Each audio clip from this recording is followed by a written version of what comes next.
Hey family, I'm a recovering addict. My name is Eric. Grateful to be here in service to Narcotics Anonymous. Have another day clean. Driving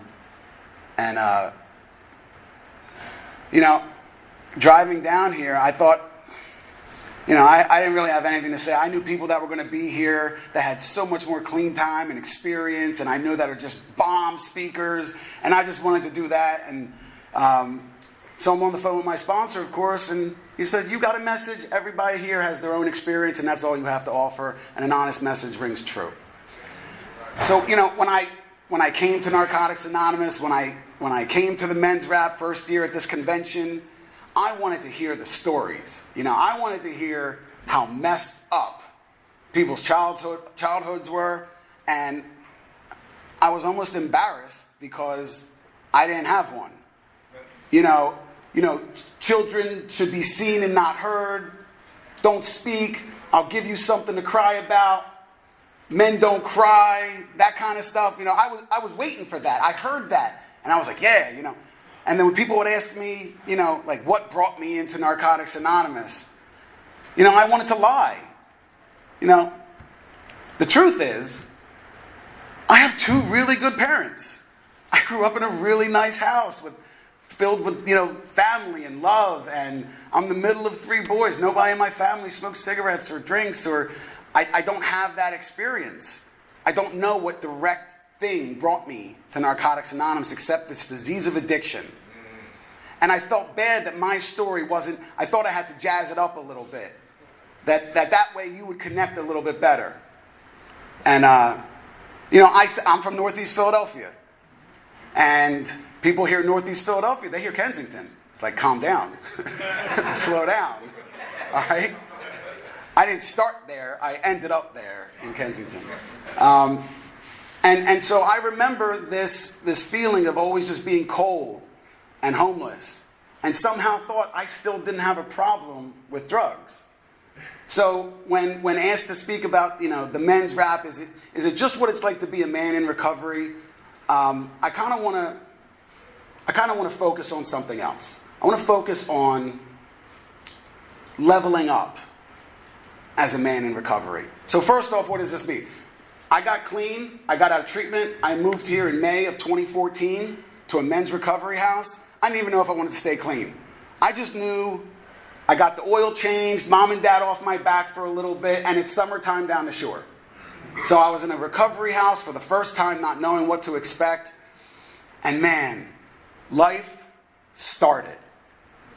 I met some really good people, and they were going to Narcotics Anonymous. Now, I've gotten clean 75 times. I've gotten clean, and I always went to Narcotics Anonymous meetings. I got high. I went back to Narcotics Anonymous meetings. I stole the seventh tradition. I went back to Narcotics Anonymous meetings.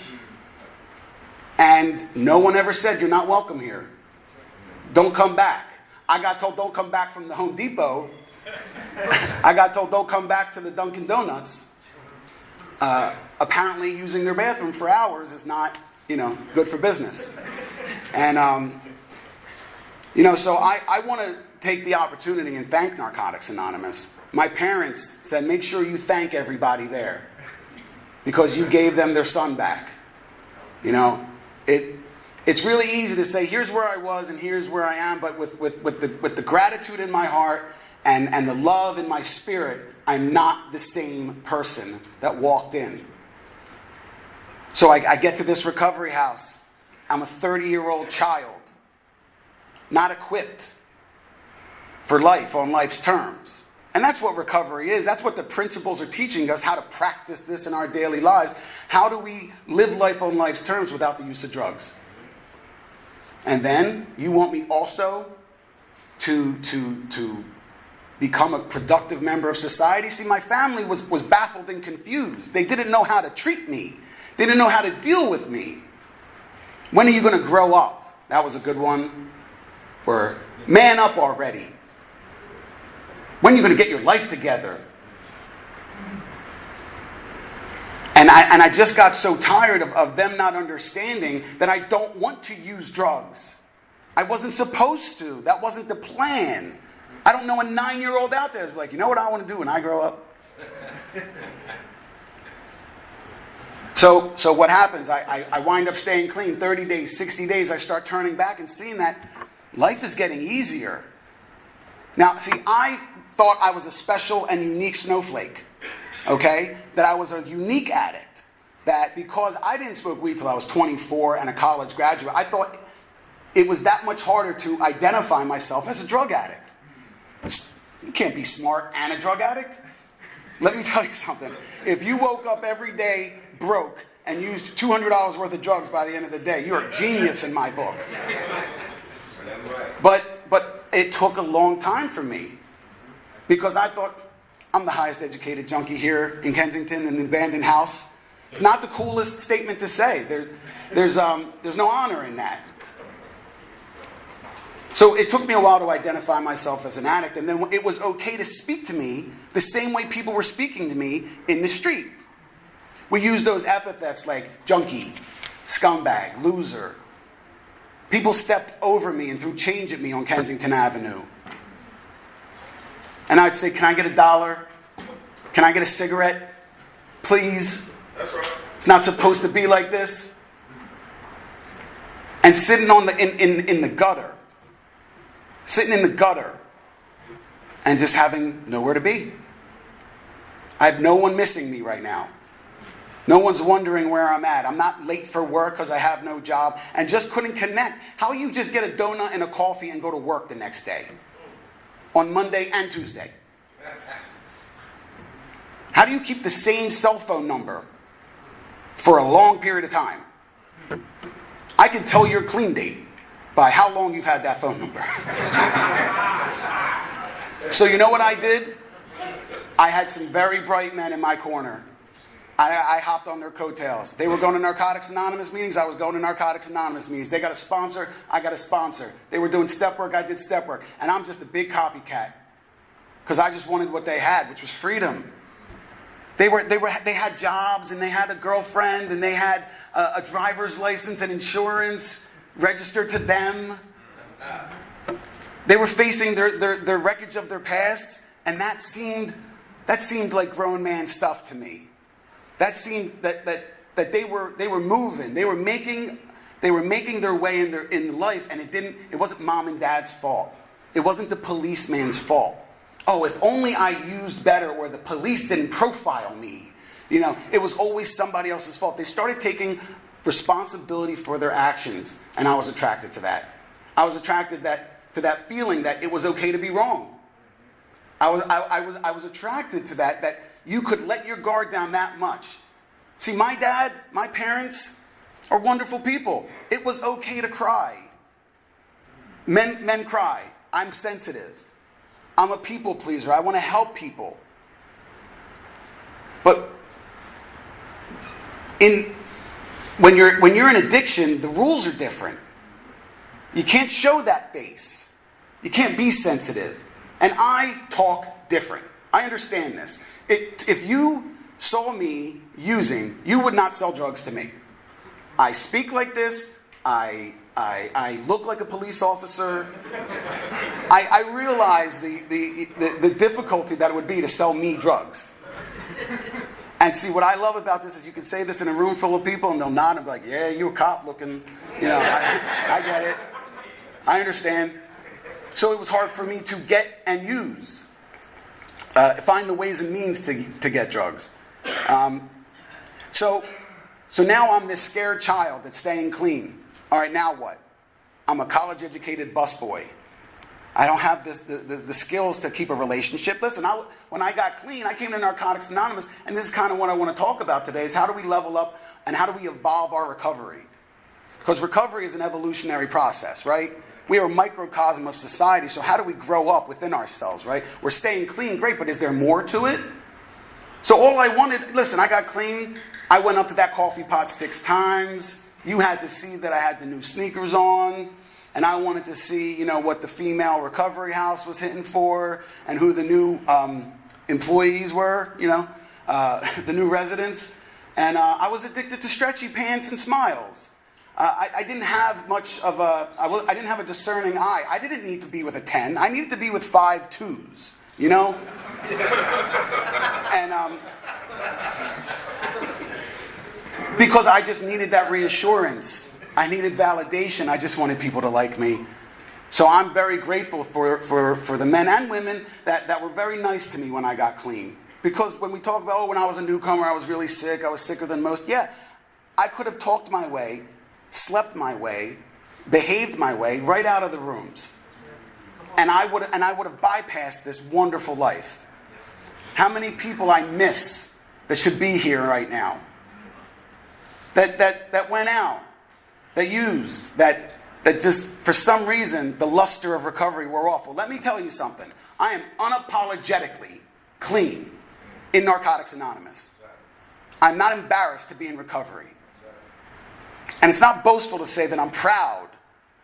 I have a Narcotics Anonymous sponsor. I work Narcotics Anonymous steps. It's just what's working for me. And that's what I love about NA. We're not pushing ourselves down anybody's throat. But this is our experience, and this is what has worked for us. So I get clean. I'm this great busboy, and I love bussing and then waiting tables, and I was free. And I start seeing that as time is going on, well, listen, I got criminal charges I gotta patch up, and I'm starting to mend relationships. But I'm still that same person that sees the same things I said and did that got me in the rooms of Narcotics Anonymous in the first place. I moved my 130-pound mother out of the way, who was blocking me from going and getting high. How do you come back from that? How do you clean up the wreckage of the past and help people forget what you had said to them? And it just seems like this constant process of evolution. So as I get done another step, I'm seeing I'm not the same person. Well, I want different things. So what do I come to Narcotics Anonymous for now? I had a year clean. I had 2 years clean. What do I come now for? It's not the stretchy pants and coffee. You know, it used to be... I would surround myself with people that were Narcotics Anonymous gurus. You know, they knew, Eric, listen, you better turn yourself to page 78 in the basic text, and you better read what we say. I'm like, I just was attracted to that because they knew something. I thought I knew everything. They knew something, and I just wanted to be around experienced members because at least they had their lives together, or so it seemed. But the problem with looking up to people with time is that they're just people too. And I'm so much more focused on how people are living than how they're sharing. And it took me a long time to figure that out. See, I was the people pleaser that would set myself on fire to keep you warm.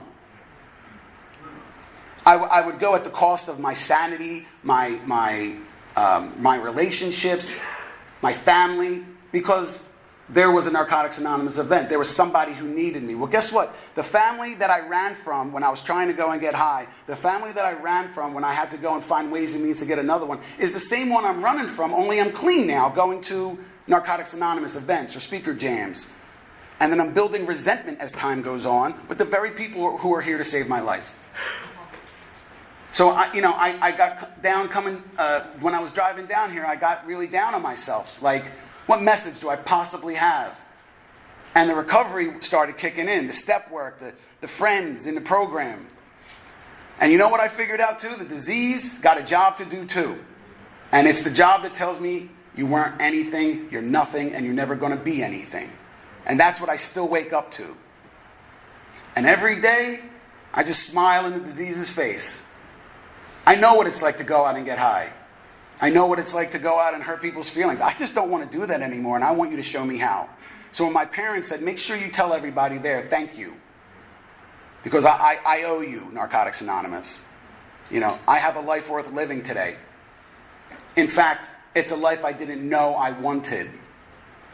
You know, I remember telling my dad, I said, Dad, I haven't been in handcuffs at the time. I haven't been in handcuffs in 380 days. He said, what, do you want, a cookie? You're not supposed to. You know, in the last almost 11 years, I've been in handcuffs one time, and they were pink and furry.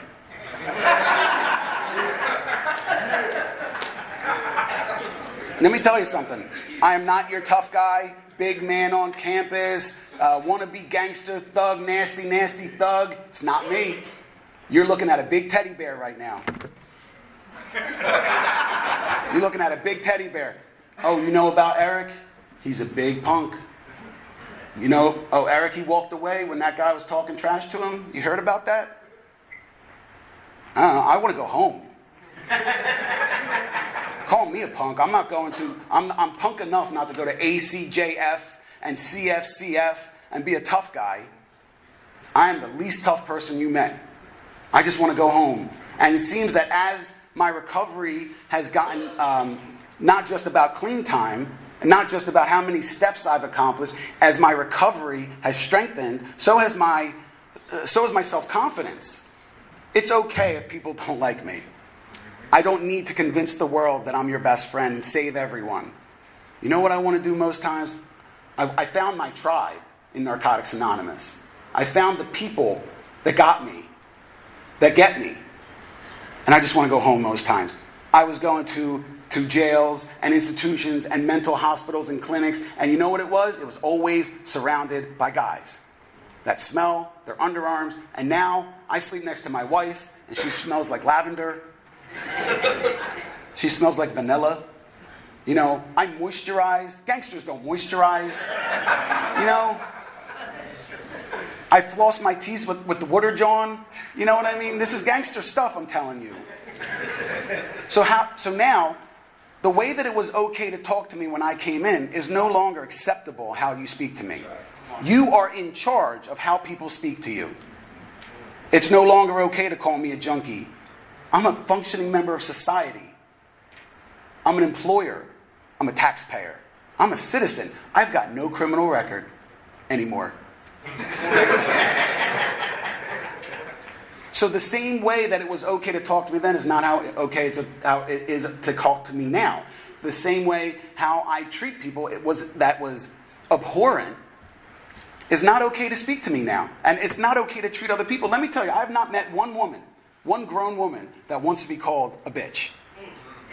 So when I saw these guys on the street in the corner and they're grilling, it's 1 p.m., they're in pajama pants, smoking weed, and I'm like, yo, they figured something out about life. They got it going on. Those were the cool guys. So recovery and being a grown man in recovery seems about reframing. Reframing what's cool. Reframing what works. It's not cool anymore to be on the run from the law. Yo, E, can I get a ride? Hell no. Yo, I don't investigate anybody, but if you come into my car with that dumb stuff, I will drop the dime on you like 2 nickels. Not happening. I'm going home. I'm not going. I know how to find my way to jail. I'm not going. I told them if they didn't change the menu, I wasn't coming back. And they haven't. No, I take my recovery very seriously. I take ownership of my recovery and I take ownership of my relationships. So we are in charge of the relationships that we have. I put effort into the relationships that I want. And the people that want to be in my life put their energy into me. I have no desire anymore to be the coolest one in an anonymous program. I wanted to start a business. I found people that were business owners and said, how do you do this? I wanted to be a husband. I consulted husbands.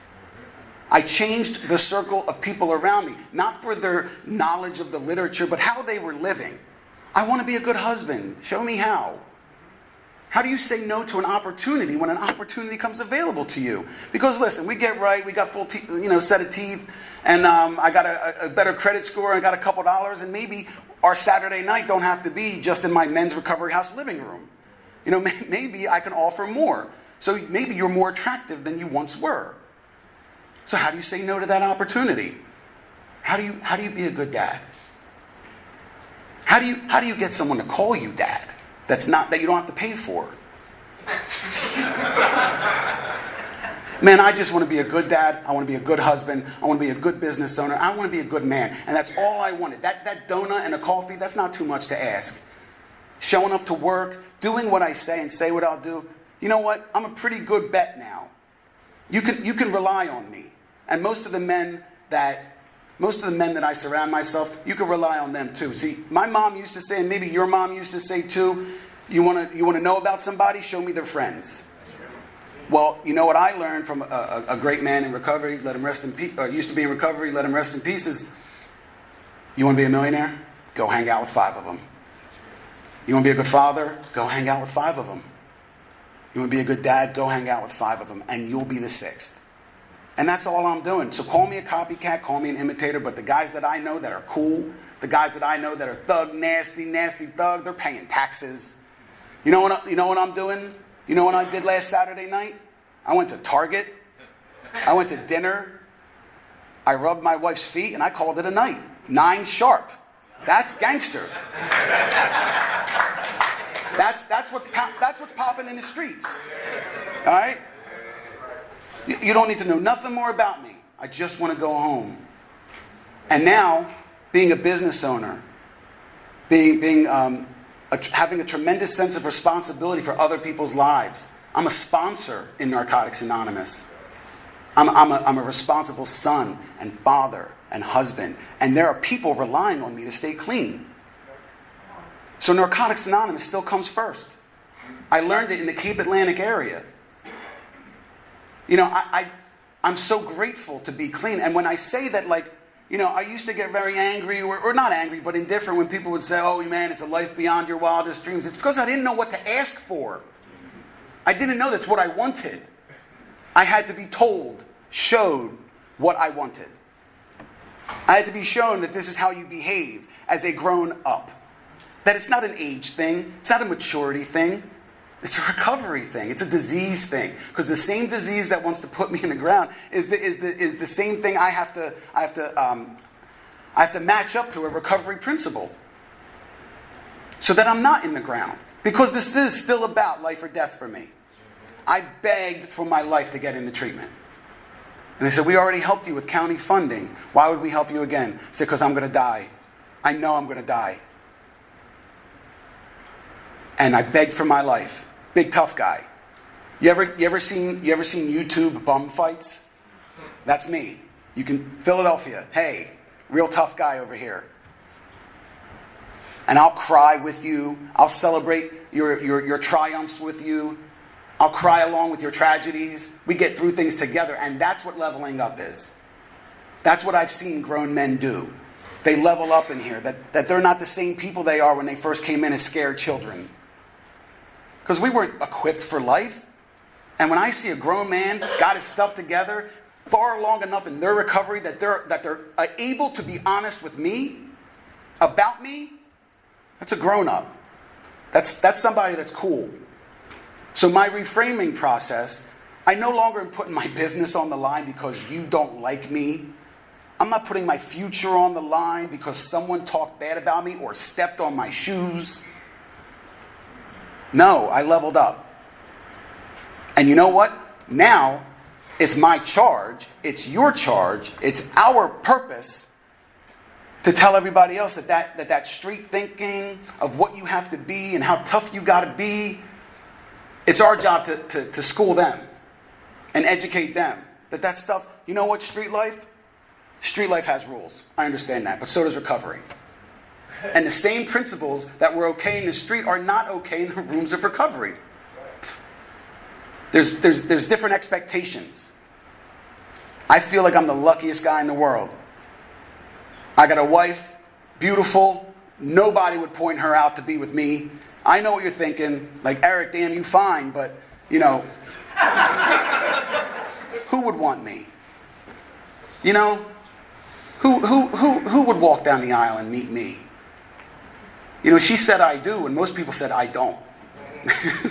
So this angel, and then gave me a baby. I have a wonderful son. I get beat up by a 4-year-old. Don't tell me I don't have the luckiest life. All that should have killed me, my kid's doing wrestling moves, jumping on me, throwing chicken nuggets at me. I get it, he's 4. But like, you know, I wasn't equipped to be a man at 30 years old and be a father. I'm so grateful for the predecessors, the people before me that showed me that it was okay to be vulnerable. That it was okay that you can say things like, I was wrong. I messed up. Or, my favorite, I don't know. I don't know. Or, you might be right, goes a long way if you're a married man. That goes a long way. Baby, I didn't think of that. And you know what? Next time, I'm going to do my best so that don't happen again. That prevents so many hours of argument if I just admitted that I was wrong about something. Well, let me tell you something. I learned it from men in here. Oh, you want to stop short a 5-hour resentment and argument? Baby, I was wrong. I didn't even think of it like that. I really hope that I can just show the gratitude in my heart to see like how thankful I am that I'm not the person I was when I walked in here. Because the family that I have would not have existed. You know what? Adults on the outside, they don't play little boy stuff. Not when you're in your 40s. It's not cute. It's not cool. My wife wouldn't play that. So I need to be a grown man. And sometimes it means being second. Means sometimes saying no.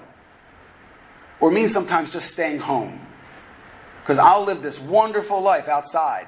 Coming to all Narcotics Anonymous things. I'll wear my NA hat sideways and walk around and speak everywhere. I'm missing bath time. My kid will not remember how many meetings I made. He won't remember how many mortgage payments I made and how great we're doing at work and all of that. He'll remember that I just wasn't there. So all I want to do these days is be a grown man, show up, help others. Oh, you're moving? Can I help you? That's gangster. That's tough guy stuff. Oh, you need a hand? I'll be there for you.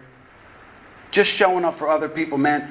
My being vulnerable has been the single best character trait I've developed. I'm so grateful for the men in here. I've learned so much about being a man just by watching other people, just by watching you.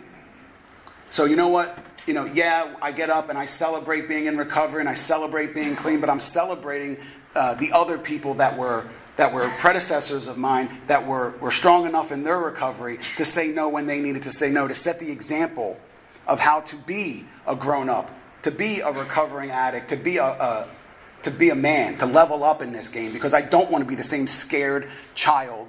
I'm not a drug addict anymore. I'm a recovering addict. And I choose this life every day. And you know what? If you know me, and you know some of my friends, you'll see us smiling all around. Because life is great. My whole life was 6 blocks in Kensington. And now I want to stamp passports. Why not? Life is too short. And it's a hell of a lot shorter if we're not following each other's principles, following up with each other, and showing up for everybody else. I'm so grateful and lucky to have most of the men I have in my life. And I wouldn't do if I could change it all and not have a life of addiction, it wouldn't have given me a life of recovery. I'm so grateful for this process. I'm so grateful for all of you. Thank you for allowing me to serve.